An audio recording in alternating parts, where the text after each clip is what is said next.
베드로 요한이 성전 앞 구걸하던 장애인을 일으켜 세운 이후에 아직은 어린 신생교회였던 예루살렘 교회는 두 가지 큰 사건에 직면하게 됩니다. 첫 번째는 하루에 5천 명의 사람들이 그리스도께로 돌아오는 대부흥을 맞습니다. 이전에 소수의 사람들, 120명의 사람들이 기도하고 주님을 바라보던 때와는 달리 불특정 다수가 그리스도께로 돌아오기 시작했고 예수 믿는 일들이 일어나기 시작했다는 겁니다. 뿐만 아니라 이와 함께 대대적인 위협과 박해도 직면해야만 했습니다. 다시 말하면 부흥과 시련이 동시에 찾아온 것입니다. 복음을 전하던 사도들이 감옥에 갇히기도 하고 또 그들에게 예수의 이름으로 복음을 전하지 말라는 그런 강력한 경고를 받기도 했습니다. 사랑하는 여러분, 우리가 꿈꾸는 사도행전적인 바로 그 교회는 성령의 능력과 기적이 일어나기도 하는 교회이기도 하지만 동시에 예수 그리스도와 복음을 위하여 기꺼이 고난받는 공동체이기도 합니다. 우리가 기대하는 좋은 일만 나타나는 것이 아니라 박해를 받기도 하고 복음의 장애물을 만나기도 하고 조롱을 받는 일들도 일어납니다. 때로는 운명을 걸고 교회의 명운과 미래를 걸고 결단해야 하는 순간들도 맞이할 수 있습니다. 우리가 꿈꾸는 교회는 모든 것이 편안하고 모든 것이 잘 갖추어진 화려한 유람선 같은 교회가 아니라 세속의 맞바람을 헤치고 잃어버린 영혼들을 구원하고 하나님의 나라를 전파하는 구조선 같은 교회여야 합니다. 하나님의 은혜와 복을 누리자고 말할 뿐만 아니라 나와 함께 복음을 위하여 고난을 받자고 말할 수 있는 공동체, 그것이 바로 우리 교회가 되어야 합니다. 대제사장과 장로들의 경고를 받고 감옥에서 나온 베드로와 요한은 그동안에 있었던 일들을 공동체 앞에 나누게 되었습니다. 23절이죠. 오늘 본문입니다. 읽겠습니다. 시작. 베드로와 요한도 풀려나자마자 자기 동료들에게 돌아가 대제사장들과 장로들이 한 말을 모두 전해주었습니다. 베드로와 요한이 전해준 말이 무엇이었을까요? 그들이 경고했던 다시는 예수의 이름으로 복음을 전하지 말라라고 협박받은 것입니다. 아마 이 말씀이 전해졌을 때 이 말을 들은 공동체에는 적지 않은 위협이 되었을 겁니다. 성도들은 둘 중 하나를 선택해야 한다는 사실을 깨달았습니다. 고난을 감수하고 계속해서 복음을 전할 것인가, 아니면 지금은 그리 때가 좋지 않으니 전도를 잠시 멈추고 당분간 우리 내부의 조직을 정비하는 시간으로 갖자라고 변명하며 물러설 수도 있었겠습니다. 그런데 초대교회는 어떻게 방향을 정했습니까? 다른 모든 행동과 결정을 하기 전에 먼저 하나님 앞에 기도하기로 결정했습니다. 24절에서 26절을 읽겠습니다. 시작. 그들은 이 말을 듣고 함께 소리를 높여 하나님께 기도했습니다. 주여, 주께서는 하늘과 땅과 바다와 그 안에 있는 모든 것을 지으신 분이십니다. 주께서는 주의 종 우리 조상 다윗의 입을 통해 성령으로 말씀하셨습니다. 어째서 민족들이 분노하며 사람들이 헛된 음모를 꾸미는가? 세상의 왕들이 일어나고 통치자들이 함께 모여 주와 그분의 그리스도를 대항하고 있구나. 아멘. 이 같은 위기를 만났을 때 그들은 기도하기로 결정했고, 그들이 드리는 기도를 통해서 우리는 세 가지 기도의 중요한 원리들을 배울 수 있습니다. 첫 번째, 초대교회 성도들의 기도는 뜨겁고 간절했습니다. 24절에 두 가지 단어를 발견할 수 있는데 함께와 소리 높여라는 단어였습니다. 오늘 이 함께와 소리 높여를 우리식으로 표현하면 통성기도, 합심기도가 될 것입니다. 저들은 동시에 찾아온 부흥과 시련이라는 특별한 순간에 하나님 앞에 부르짖어 기도하기로 결정한 것입니다.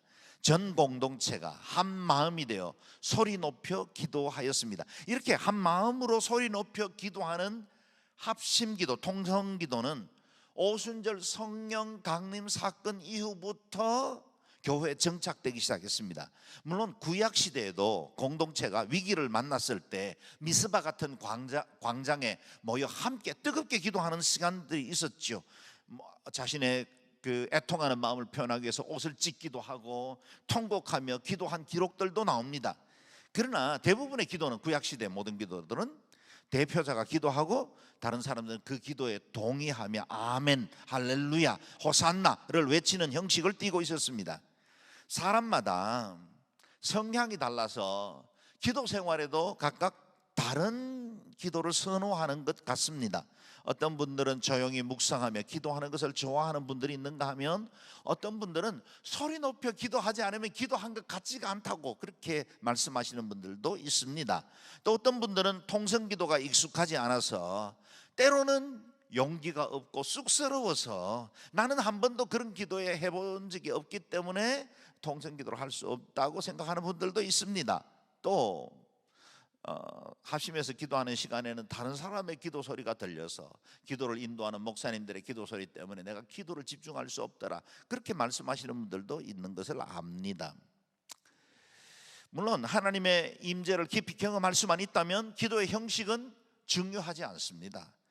조용히 골방에서 깊이 하나님의 임재 가운데 들어가는 기도가 필요할 겁니다. 그러나 때때로 우리가 소리 높여 합심하여 기도할 때도 있습니다. 여러분에게 이 합심기도, 통성기도의 축복을 누려볼 것을 권합니다.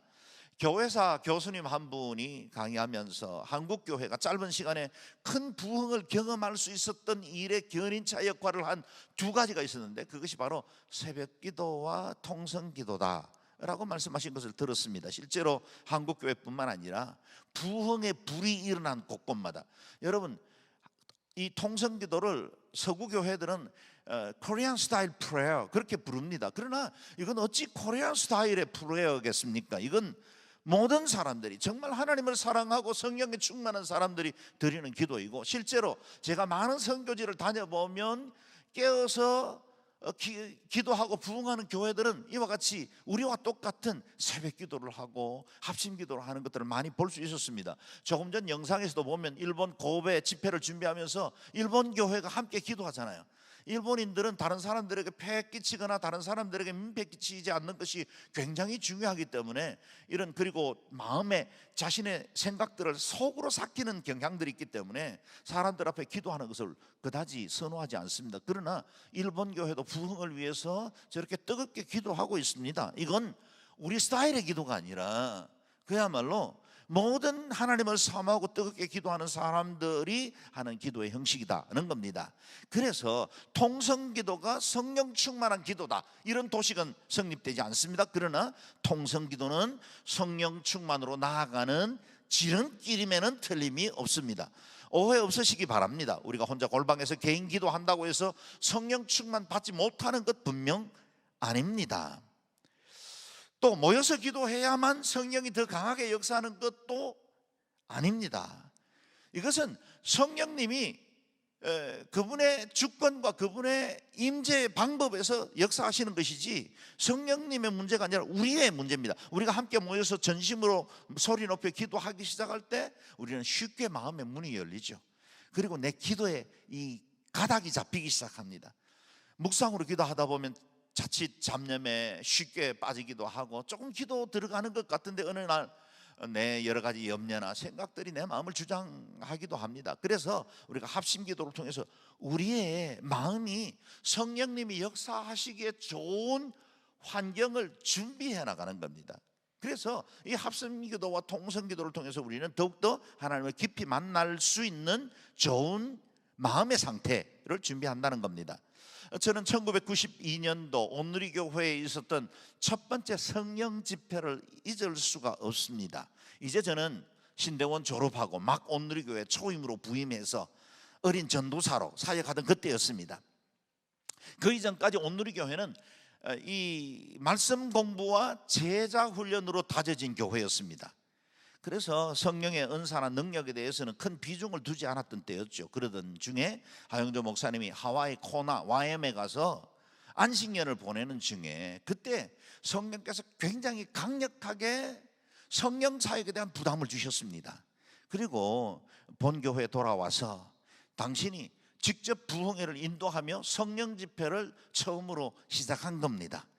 예나 지금이나 교회에서 부흥회나 집회를 하는데 담임 목사님이 직접 부흥회를 인도하는 것은 그리 흔치 않은 일이죠. 그러나 성도들의 영적 상태에 대해서 가장 잘 알고 있고 교회 문제를 잘 알고 있는 사람이 담임 목사인데 왜 외부에 있는 다른 강사가, 물론 그분도 기도하며 오겠지만 그에게 의탁할 필요가 없다는 겁니다. 이렇게 판단한 목사님은 교회 성령 사역을 선포하며 금식하며 집회를 준비하였습니다.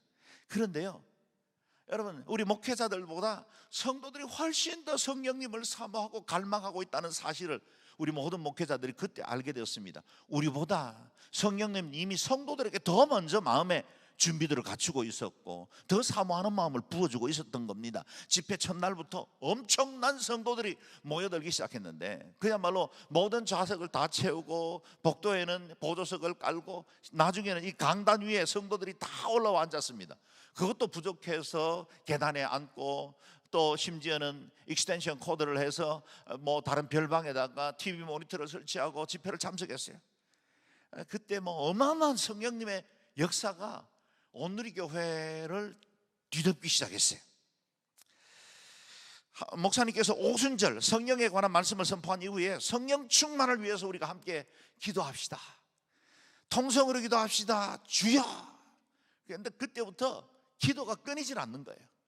일반적으로 우리가 합심 기도를 할 때 뭐 3분에서 5분, 뭐 길으면 7분, 10분 정도 기도하기는 합니다. 그런데 그때는 누군가가 기도의 분위기를 조성할 필요도 없었고 그냥 기도를 선포한 이후부터 온 성도들이 그야말로 전심으로 기도하기 시작하는데 온 교회가 완전히 성령의 도가니가 되었습니다. 그리고 기도가 30분, 40분이 지나도 끊이질 않는 거예요. 중간중간에 기도의 제목을 또 던질 필요도 없었습니다. 그냥 기도의 문들이 열리기 시작했고 모든 성도들이 전심으로 성령을 구하면서 성령님이 직접 우리를 터치하기 시작한 거예요. 우리가 성령님을 사모하는 기도로 시작했지만 그 다음부터는 성령님이 우리 성도들을 붙들기 시작했고 우리 공동체를 뒤덮자 그야말로 뜨거운 기도가 그치지 않고 계속해서 이어지게 되었습니다. 그때 성령의 임재 가운데 성도들이 회개하고 통곡의 기도를 드리고 여기저기에서 방언이 터지고 귀신들이 떠나가고 병들이 치유받는 역사들이 일어났습니다. 그야말로 온누리교회가 새로운 시대를 맞이한 겁니다.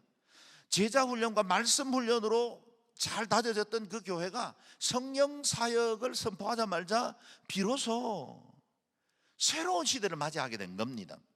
하흥조 목사님은 그때를 돌아보면서 땅을, 그라운드를 달리던 비행기가 비로소 날기 시작했다라고 표현을 했습니다. 제자훈련으로 다듬어진 그 교회, 그것이 바로 성령의 몸체였다면, 비행기와 같은 몸체였다면 성령님이라는 제트 엔진이 붙기 시작하자 그야말로 비행기가 하늘을 날기 시작한 겁니다. 우리 중에는 아직 합심기도, 통성기도에 익숙하지 않은 분들도 많을 겁니다. 그런 기도를 때로는 경박하게 여기거나 광신적인 행동이라고 생각하는 분들도 없지 않다는 걸 압니다. 그러나 합심기도는 초대교회부터 시작된 기도요, 성령 충만한 기도입니다. 성령 충만을 간절히 사모하는 것을 성도들이 만약에 그 마음속에 소망을 가지게 되면 자연스럽게 터져 나올 거예요. 생각해 보십시오. 이 엄청난 부흥과 함께 박해의 위기를 맞이했습니다. 교회는 절대절명의 중요한 교차로에 서 있습니다. 기도하지 않을 수 있었겠습니까? 그냥 조용히 묵상하며 기도할 상황이 아니었습니다. 그야말로 하나님 앞에 이 모든 위기 앞에 절박하게 부르짖어야만 했던 겁니다. 여러분, 집에 불이 났어요. 잠자는 식구들을 깨우기 위해서 소리쳐야지 평상시처럼 부드럽게 따뜻한 목소리로 우리 공주님 지금 불이 난 것 같아, 일어나면 좋겠는데, 그럴 수 있겠어요? 불이야! 일어나야 돼, 가자! 그래야죠. 여러분, 우리가 이 세상을 한번 보십시오. 내 안에 있는 이 정욕을 보십시오. 내 안에 여전히 세속적이고 육체의 유혹에 쉽게 무너지고 넘어지는 우리 자신을 보면 통성기도 하지 않을 수 있겠습니까? 이 세상의 유혹과 수많은 시련들이 이 땅의 믿음의 사람들까지도 삼키려고 사자와 같이 두루다니는 이때에, 마지막 종말의 때에 우리가 어찌 소리 높여 기도하지 않을 수 있겠습니까? 어찌 교양 있고 부드럽게 말할 수 있겠습니까? 임박한 심판의 날에 임할 영생과 영벌을 생각하면 어찌 편안하고 교양 있게 기도할 수 있겠습니까? 언제까지 미지근한 신앙의 회색지대에 머물 수 있겠습니까? 믿음의 결단이 필요합니다. 성령의 불을 받으실 수 있기를 바랍니다. 하나님 앞에 뜨겁게 기도하십시오. 그래서 내 자아도 세상도 불살라버릴 만한 성령의 역사를 경험해야 온전한 기도의 세계가 열리고 새로운 영적 변화를 이룰 수 있습니다. 그야말로 성령의 충만을 받게 되면 이전에 내가 그동안 알고 있던 성경 말씀 그리고 지혜 지식, 그것과는 새로운 차원의 세계가 열리기 시작합니다. 사랑하는 여러분, 신앙생활 하는 동안에 그냥 적당한 거리에서 회색지대에 머물지 말고 주님의 은혜 바다에 여러분의 몸을 던지십시오. 그래야 제대로 은혜를 경험하고, 그래야 제대로 성령님의 역사를 경험할 수 있습니다. 성령 충만한 저와 여러분 되시기를 주의 이름으로 축원합니다. 아멘. 둘째, 성도들은 기도의 대상을 정확하게 알고 있었습니다. 저들은 그냥 단순히 목소리만 높인 것이 아니라 기도의 방향을 정확하게 잡았습니다. 24절을 다시 읽어보겠습니다. 시작.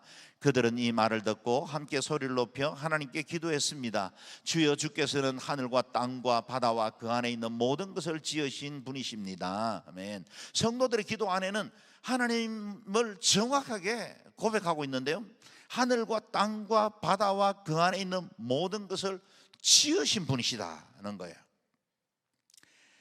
다시 말하면 하나님은 주권자이신데 온 세상의 기원이 되시고, 하늘도 땅도 그리고 바다, 이 모든 세계로 나누어지는 모든 세상 가운데 존재하는 생물과 무생물, 호흡이 있는 것과 또 호흡이 없는 모든 존재들도 다 창조하신 분이시다라는 겁니다. 그리고 그 안에 있는 모든 나라와 민족들, 우리 개인의 삶을 주관하시는 분이라고 고백하고 있는 겁니다. 하나님을 창조주요 주권자이시고 내 인생을 다스리시고 책임지시는 분이라는 사실을 믿음으로 고백하는 사람들의 인생은 얼마나 복된 삶입니까?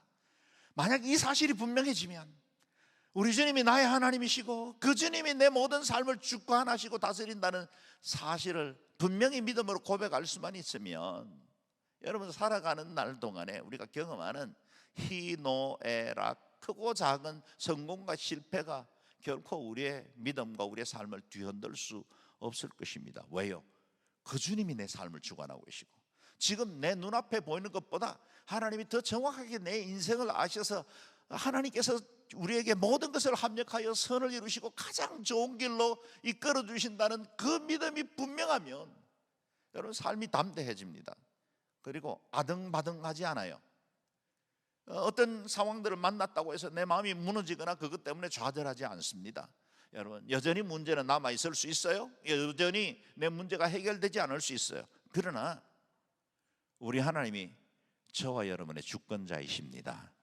그분께 맡기시면 됩니다. 그분이 인도하시고 이끄시는 대로 나의 아바 아버지로 그분을 모시면 우리를 가장 좋은 길로 이끄시는 그 하나님을 신뢰할 수 있기를 바랍니다. 25절을 다시 보십시오. 주께서는 주의 종 우리 조상 다윗의 입을 통해 성령으로 말씀하셨다라고 합니다. 하나님은 성령을 통해서 믿음의 조상들에게 말씀하시는 분이십니다. 하나님은 과거에는 다윗과 선지자들을 통해서 미리 예언하셨고 말씀하셨습니다. 예수 그리스도를 통해서는요, 이 땅에 오신, 육체로 오신 하나님이 직접 말씀이 육신이 되어 우리 가운데 거하시고 그분이 우리에게 말씀을 가르치셨습니다. 뿐만 아니라 오늘 우리 시대는 성령을 통해서 여전히 다양한 과정들을 통해서 성령님이 우리에게 말씀하십니다. 설교를 통해서 말씀하십니다. 개인 묵상을 통해서 말씀하십니다. 성경 공부를 통해서 말씀하십니다. 때로는 우리 안에 있는 순식구들이나 믿음의 사람들과의 교제를 통해서 말씀하시기도 하고, 때로는 환경을 통해서 우리를 선한 길로 이끌어 가시기도 하십니다. 하나님은 과거의 하나님으로 그치지 않습니다. 오늘 저와 여러분의 하나님이십니다. 그리고 그 하나님은 지금도 여전히 우리를 말씀하시고 선한 길로 인도하실 줄로 믿습니다. 세 번째, 성도들의 기도는 말씀의 성취에 기초하고 있었습니다. 예수님과 교회에 임한 모든 박해는 당시에 일어난 사회적 현상이 아니라 이미 오래전부터 예언되었던 말씀들이 성취된 것이라 라고 말하는 겁니다. 그래서 25절 26절에 인용된 이 말씀은 시편 2편 말씀 말씀을 인용한 것인데 우리가 같이 1절에서 3절까지 읽어보겠습니다. 시작. 어찌하여 이방 사람들 나라들이 분노하며 민족들이 헛된 일을 꾸미는가. 세상의 군왕들이 나서며 관원들이 서로 꾀하여 여호와와 그 기름 부음 받은 자를 대적하며 우리가 그들의 맨 것을 끊고 그 결박을 벗어버리자 하는도다. 아멘. 예수님께서 당한 이 고난과 십자가는 어느 날 갑자기 소수의 독재자들에 의해서 폭군에 의해서 이루어진 것이 아니라 오래전부터 구약 성경에 다윗을 통해서 성령님께서 예언하셨던 그 일이 성취된 사건이라는 겁니다. 어떻게 성취되었을까요? 27절 28절 읽어보죠. 시작.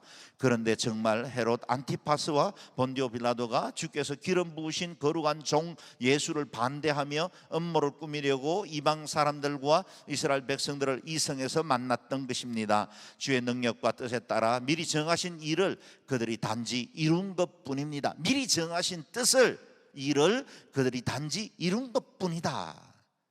말씀의 성취라는 사건으로 예수 그리스도의 십자가를 이해하기 시작했다는 겁니다. 헤롯과 본디오 빌라도 곧 세상의 군왕과 관원들이 기름 부음 받은 자 그리스도 예수님을 십자가에 못 박게 한 것이고, 그리고 예수 그리스도의 그 은혜로 인해서 모든 사람들의 구원을 열어갈 수 있는 길을 그들이 말씀을 성취하는 자로 쓰임받았다는 겁니다. 여러분, 메시아를 못 박아 죽인 죄는 군왕들만의 악이 아니었습니다.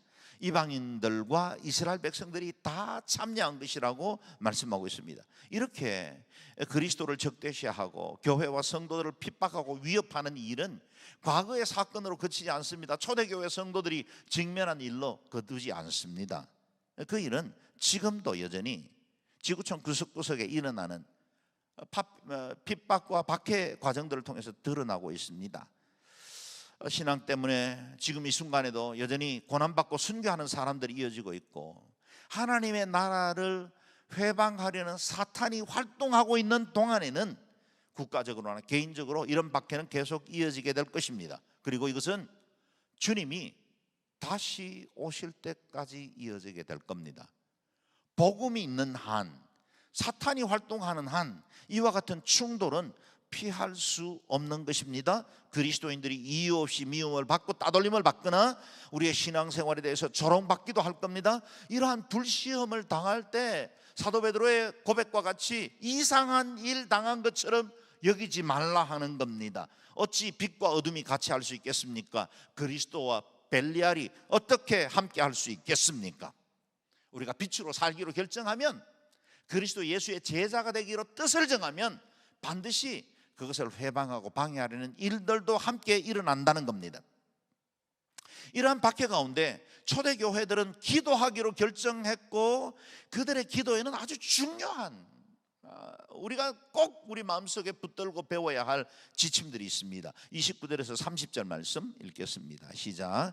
그러니 주여 그들의 위협 보고 주의 종들을 도와 주의 말씀을 담대하게 전하게 하소서. 주의 손을 펴서 주의 거룩한 종 예수의 이름을 통해 병을 고치게 하시고 표적과 기사를 행하게 하소서. 아멘. 여러분, 놀랍지 않습니까? 초대교회 성도들의 기도 내용을 주목해 보셔야 합니다. 두 가지 있는데요. 첫 번째는 하나님의 말씀을 담대히 전할 수 있게 되기를 기도했습니다. 저들은 지금 박해와 고난 가운데 있습니다. 그런데 우리에게 주어진 어려움을 거두어 달라고 기도하지 않습니다. 그들이 당하는 고난과 박해보다 더 중요한 일이 그들의 마음을 주장하고 있었습니다. 그것이 바로 사명입니다. 어떤 장애를 만나더라도 결코 멈춰서는 안 될 사명을, 그들의 사명이 그들의 마음을 지금 붙들고 있었던 겁니다. 그것이 바로 복음을 전파하는 일이고 하나님의 나라 확장하는 길이었죠. 그래서 그들은 박해가 사라지기를 기도하지 않고 고난과 위협이 있더라도 담대하게 그리스도의 복음을 전하게 해주시기를 기도한 겁니다. 우리의 기도와는 다르지요? 환경과 문제에 골몰한 것이 아니라 이 모든 것을 뚫고 그리스도의 나라와 복음을 위해서 전진해 나갈 수 있는 힘과 용기를 더하여 주소서. 그게 그들의 기도였습니다. 사도 바울이 3차 전도 여행을 끝내고 이제 예루살렘으로 돌아가려는 그 길에 당시에 선지자로 활동하던 몇몇 사람들이, 아가보 그리고 그 가족들입니다. 그들이 사도 바울의 예루살렘 행을 가로막았습니다. 지금 올라가지 마십시오. 올라가면 내가 예언하건대 이미 제게 주님께서 계시로 보여주셨는데 당신은 올라가면 지금부터 큰 박해나 어려움을 겪게 될 겁니다. 올라가지 마십시오. 당신에게 사명이 많습니다. 여러 가지 일들 많은데 이와 같은 그 어려운 지역으로 들어가지 마십시오. 간곡하게 이 고난을 피할 것을 권면합니다. 그런데 바울 역시 그 사실을 잘 알고 있었습니다. 그도 깨어있는 하나님의 사람이었기 때문에 이번 3차 전도 여행 끝난 이후에 예루살렘에 올라가면 어려움을 겪을 거라는 것 너무나 분명히 알고 있었습니다. 그런데도 불구하고 사도행전 20장에 보면 그는 다른 고백을 합니다. 같이 한번 읽어보죠. 22절에서 24절입니다. 시작. 보라, 이제 나는 성령에 매여 예루살렘으로 가는데 거기서 무슨 일을 당할는지 알지 못하노라. 오직 성령이 각 성에서 내게 증언하여 결박과 환난이 나를 기다린다 하시나 내가 달려갈 길과 주 예수께 받은 사명 곧 하나님의 은혜의 복음을 증언한 일을 마치려 하면은 나의 생명조차 조금 더 귀한 것으로 여기지 아니하노라. 아멘. 이게 사명자의 삶입니다. 사명자는 박해와 고난을 두려워하지 않습니다. 하나님의 뜻을 이루려면 당연히 넘어가야 할 장애라 여긴 겁니다. 여러분, 육상 경기 선수가 허들을 뛰는데 허들이 앞에 막혀 있다고 안 뛰면 되겠습니까? 당연히 넘어야죠. 그래야 결승점에 도달할 수 있습니다. 여러분, 우리가 예수 그리스도를 나의 구주로 믿고 제자된 자의 삶을 살아갈 동안 예수 믿는다는 사실 때문에 허들과 같이 우리의 장애물이 왜 없겠습니까? 그런데 그건 넘어가야 되는 겁니다. 이상한 일이 아니에요. 당연히 예수 그리스도의 복음과 그 능력을 가지고 그것을 뚫고 지나가야만 하나님의 나라라는 결승점에 도착할 수 있습니다. 바울이 감옥에 갇혔을 때 골로새 교인들에게 이런 또 기도 제목도 부탁합니다. 골로새서 4장 말씀이죠. 읽어봅니다. 시작. 또한 우리를 위하여 기도하되 하나님이 전도할 문을 우리에게 열어주사 그리스도의 비밀을 말하게 하시기를 구하라. 내가 이 일 때문에 매임을 당하였노라. 아멘. 바울은 지금 감옥에 갇혔습니다. 당연히 만약 어느 누군가에게 기도 제목을 부탁해야 한다면 석방을 위해 기도 부탁하는 게 마땅하지요. 그러나 그는 감옥에 갇혔는가 아니면 감옥 바깥에서 자유를 누리고 있는가는 그닥 중요하지 않았던 것 같습니다. 그 무엇보다 전도의 문을 열어주시기를 기도하고 있습니다. 바울은 감옥 문이 아니라 전도할 문이 열리기를 기도합니다. 살든지 죽든지 나를 통해 그리스도만 존귀케 되기를 원했던 겁니다. 우리의 기도의 제목과 너무나 많이 다른 것을 보게 됩니다. 우리는 늘 나를 힘들게 하는 환경과 상황이 바뀌기를 기도할 때가 많습니다. 우리의 자녀들의 문제, 우리의 질병의 문제, 내 사업의 문제, 이것만 해결해 주시면 제가 좀 더 주님 잘 섬기고 주의 뜻을 위해서 귀하게 쓰임받기를 원합니다. 우리는 이렇게 기도하지만, 그러나 감옥은 여전히 나를 가두고 있고 환경은 내 삶을 위축되게 할 만큼 위협적이지만, 그러나 내게 더 큰 사명이 있습니다. 내가 꼭 감당해야 할 일이 있습니다. 그게 바로 복음 전파입니다. 이게 바울의 기도였고, 저와 여러분 그리스도의 제자된 자로 환경과 상황이 바뀌기를 기도하지 않고 이 환경을 통해서는 하나님이 무슨 일을 이루시기를 원하십니까? 내가 이렇게 절박하고 어려운 환경 중에 있는데 이를 통해서 하나님 무슨 일을 행하시기를 원하십니까? 저를 통해서 어떤 뜻을 드러내기를 원하십니까? 그런 기도, 그 기도가 하나님께서 세상을 변화시켜 나갈 사람들을 통해서 역사하시는 방법입니다. 때로 우리는 상처도 받았습니다. 또 여러 가지 고통과 환난도 겪었습니다. 그런데요, 그런 사람들일수록 상처받은 치유자로서 다른 사람들에게 영향력을 끼칠 수 있습니다. 가정의 어려움을 겪었던 사람들은 가정 어려움을 겪고 있는 사람을 도울 수 있는 누구보다 잘 준비된 사람입니다. 우리는 다 저마다 다양한 상처를 안고 삽니다. 그런데 그 상처는 다른 사람들을 치유하고 회복시킬 수 있는 너무나 좋은 재료가 된다는 거예요. 내가 아팠기 때문에, 내가 힘겹고 어려운 시간들을 거쳐왔기 때문에 나를 통해서 지금 누군가가 그와 비슷한 어려움을 가질 때 함께 공감해주고 눈물을 흘려주고 함께 그들을 위해서 기도하고 축복하고, 내가 지금 이 어려움 중에 있지만 나도 해결되지 않았지만 나는 이겨나가고 있습니다. 주님 붙들고 있습니다. 하나님 사랑이기 때문에, 그 사랑이 나를 강건하기 때문에 내가 이 고통, 이 허들 넘어가고 있습니다. 당신에게도 하나님 함께 하실 겁니다. 그러면요, 다른 어떤 화려한 설교보다 더 큰 은혜와 감동을 끼칠 수 있어요. 하나님은 우리를 상처 입은 치유자로 사용하기를 원하십니다. 여러분, 우리의 모든 환경을 통해서 하나님의 뜻이 드러나고 주님의 영광을 위해서 쓰임받는 저와 여러분 되시기를 주의 이름으로 축원합니다. 초대교회 성도들의 두 번째 기도 제목, 우리가 배워야 할 것이 있습니다. 능력 있는 전도자가 되기를 기도했습니다. 손을 얹어 기도할 때 병이 치유받고 예수의 이름으로 표적과 기사가 드러나기를 기도해 주시기를 그들은 구합니다. 이 기적과 능력이 드러나기를 위해서 기도하는 것은 단순히 자신의 공명심, 내가 얼마나 능력이 있는 전도자인가, 내가 얼마나 대단한 영적인 사람인가를 드러내는 수단으로 구한 게 아니라, 이를 통해서 예수 그리스도의 이름이 증거되기를 원합니다. 복음이 확장되기를 원합니다. 그런 마음으로 그들이 기도하고 있는 겁니다. 복음을 방해하는 어떤 세력이라도 제압할 수 있는 권세와 능력을 주소서. 그 기도로 그들이 이 모든 상황을 돌파해 나가기를 원했던 겁니다. 마태복음 10장에 보면 예수님께서 12제자를 부르셨을 때 그저 그들에게 헌신만 해라, 전도만 해라, 사명만 맡긴 것이 아니라 그것을 감당할 수 있는 능력과 권세도 주셨습니다. 10장 1절인데요, 같이 읽어봅니다. 시작.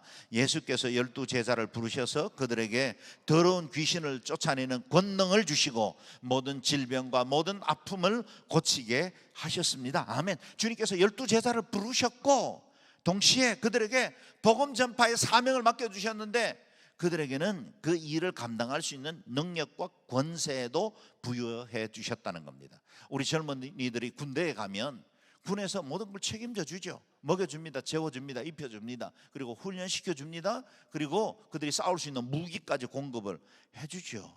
여러분, 우리 주님도 우리를 제자로 부르실 때는 그냥 우리의 힘과 우리의 지혜, 그리고 너의 경험 많으니까 네 힘으로 한번 해봐라, 그렇게 말하지 않습니다. 성령을 부어주십니다. 그리고 우리에게 권능과 능력을 허락해 주셔서 이를 통해 악한 원수의 세력들을 제압하고 그리스도께서 살아계시고 능력으로 역사하신다는 사실을 보여줄 표적을 우리에게 허락하시는 겁니다. 그래서 마가복음 16장, 우리가 그저께 어제죠, 금요일 큐티 본문이기도 하죠. 16장 말씀인데 같이 한번 읽어보겠습니다. 시작. 믿는 사람들에게는 이런 표적이 따를 것이다. 그들은 내 이름으로 귀신을 내쫓고 새 방언을 말하며 손으로 뱀을 집어들고 독을 마셔도 아무런 해를 받지 않으며 아픈 사람들에게 손을 얹으면 병이 나을 것이다. 아멘. 이것이 믿는 자들에게 주시는 하나님의 능력입니다.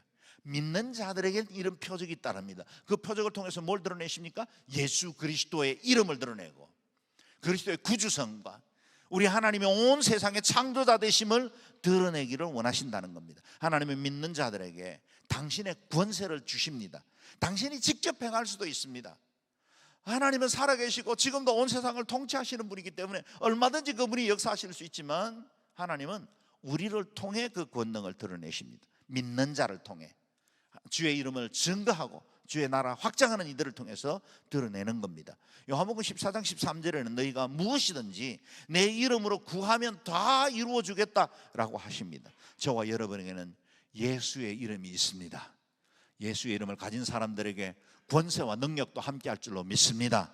주 예수 그리스도의 이름을 믿고 이 이름을 담대하게 증거하고자 하는 사람들을 통해 하나님은 놀라운 역사를 이루실 것입니다. 그래서 그 기도가 어떻게 성취되었을까요? 마지막 31절 읽겠습니다. 시작. 그들이 기도를 마치자 모여있던 곳이 진동했습니다. 그리고 그들은 모두 성령으로 충만해져서 하나님의 말씀을 담대하게 전했습니다. 아멘. 기도를 마치자 모여있던 곳이 진동합니다. 그 진동이 지진처럼 온 것인지 아니면 성도들의 몸이 주체할 수 없을 만큼 떨리고 흔들렸는지 알 수는 없지만 성령님의 강력한 터치가 그들 모임 가운데 임한 것입니다. 오순절에 임했던 강하고 급한 바람 같은 그런 능력이 다시 한번 이 온 집을 둘러덮은 것입니다. 성도들은 모두 성령으로 충만케 되었습니다. 그리고 그들은 예수의 마음, 믿음, 예수님으로 인해서 뜨거워졌고 담대하게 하나님의 말씀을 전하게 된 것입니다. 사랑하는 여러분, 저와 여러분의 신앙 공동체에도, 우리 영정원 누리교회에도 이와 같은 강력한 성령의 임재가 임하기를 바랍니다. 그래서 저와 여러분도 예배 가운데 하나님의 영광과 거룩을 경험하고 그분의 능력을 힘입어서 예수의 이름으로 담대하게 주의 복음을 전파함으로 하나님의 나라를 확장하고 이 땅 가운데 주의 뜻을 드러내는 도구 되기를 바랍니다. 세속주의와 인본주의로 가득한 세상 한가운데 담대하게 복음을 전파하는 저와 여러분, 그리고 우리 영정원 누리교회 되시기를 주의 이름으로 축원합니다. 아멘.